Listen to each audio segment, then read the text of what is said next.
Primo giorno di apertura dei parchi anche qui in città, ci aspettavamo di trovare molte persone o perlomeno dei nonni con dei nipoti, anche se come avete visto alle mie spalle insomma sono chiusi quelli che sono gli spazi dedicati alle giostrine o agli attrezzi. In realtà anche il parco più importante, simbolo della città, Parco Ragazzi del 99, è quasi deserto. Ero già passato ieri e avevo chiesto se si riapriva agli addetti ai lavori qua, mi hanno detto che si sarebbe riaperto, quindi stamattina mi sono trovato pronto per fare 2 tiri dopo 2 mesi di inattività. Tutti i bambini penso lo attendevano, anche se purtroppo non si può utilizzare ancora l'area giochi, però almeno loro hanno un bello spazio per correre, per respirare un po' di libertà, ecco.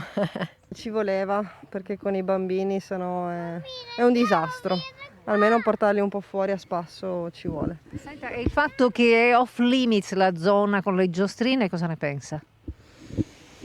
Oddio, io la riaprirei magari evitando sì, che vadano tanti bambini, si fa i turni, però la riaprirei.